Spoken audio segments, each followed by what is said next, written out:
Assalamualaikum warahmatullahi wabarakatuh. Halo semuanya, apa kabar nih? Mudah-mudahan semua dalam keadaan sehat ya.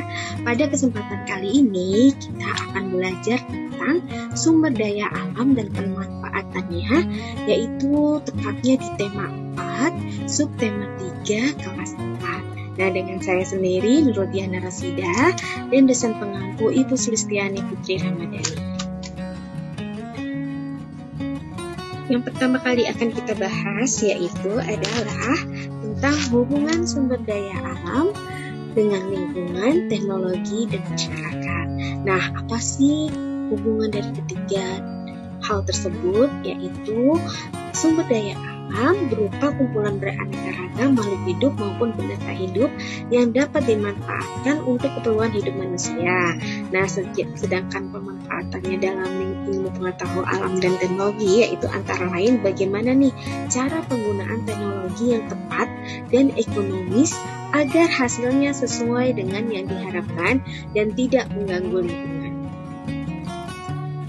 Apa nih manfaatnya sumber daya alam? Banyak ya, sering kita jumpai dalam kehidupan kita sehari-hari seperti matahari, gelombang laut, gas bumi, dan juga angin. Nah, untuk sumber daya alam manfaat lainnya yaitu sebagai penghasil bahan baku seperti hutan, laut, dan tanah.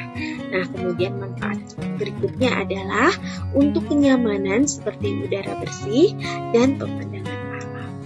Nah, sumber daya alam ini dibagi menjadi dua. Yang pertama adalah sumber daya alam yang kekal atau sumber daya alam yang dapat diperbaharui seperti sinar matahari, ombak, angin, air terjun, dan arus laut merupakan sumber daya alam yang selalu tersedia dan tidak habis meskipun setiap saat dapat dimanfaatkan. Kemudian, sumber daya alam yang tidak dapat diperbaharui itu adalah jenis sumber daya alam yang kedua, di mana sumber daya alam ini akan habis keberadaannya jika sering digunakan. Contohnya apa? Contohnya seperti minyak bumi, batu bara, logam itu bisa aluminium, biji besi, dan lainnya. Nah, sumber daya alam yang dapat diperbaharui tadi, yang pertama, seperti berbagai jenis tumbuhan dan hewan, merupakan sumber daya alam yang dapat dibentuk, jadi tidak akan habis atau rusak.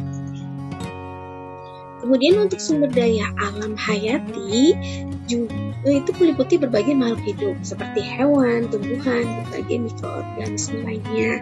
Kemudian sumber daya alam non-hayati seperti tadi yang sudah disebutkan, ada udara, logam, dan juga batu bara.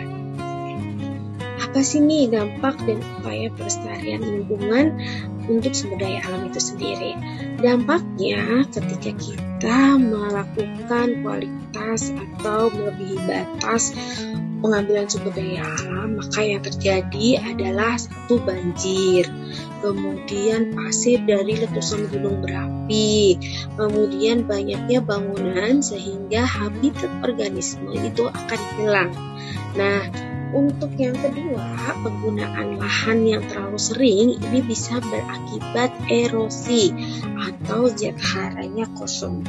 Untuk pengambilan sumber daya alam yang lebih lainnya, yang dampak lainnya yaitu penebangan pohon yang luas tanpa segera ditanami kembali sehingga binatangnya kasihan mau kemana nih, jadi dia kehilangan habitatnya.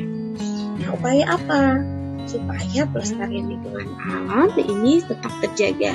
Yang pertama yaitu adalah tebang pilih, yaitu cara penebangan hutan dengan tujuan agar produksi kayu-kayu yang dijual tidak terus menurun dan menyelamatkan tanah dan kemudian air. Untuk upaya selanjutnya yaitu penanaman bibit baru untuk setiap pohon yang ditebang. Kemudian kita juga bisa melakukan penangkapan musiman. Maksudnya gimana penangkapan musiman ini? Untuk menghindari kepunahan dengan mengatur waktu pada saat menangkap ikan. Nah, upaya-upaya implementasi kehidupan sehari-hari lainnya itu bisa dengan cara yang lebih mudah ya sebenarnya, seperti membuang sampah tidak sembarangan. Kita bisa menanam pohon, baik itu di rumah, di sekolah, atau di lingkungan sekitar kita, seperti yang terdapat pada gambar berikut. Nah, gambar ini adalah kegiatan gotong royong bersama-sama membersihkan sampah atau kebersihan lingkungan sekolah, baik itu siswa maupun guru yang ada di sekolah tersebut. Nah, kita bisa dilihat ya. Kemudian kegiatan yang di rumah, kita bisa saksikan atau lihat sedang menanam pohon. Nah, ini adalah upaya pelestarian untuk menjaga lingkungan kita. Nah, setelah kita membahas materi yang sudah kita simak, maka dari itu ada tugas nih, yaitu apa?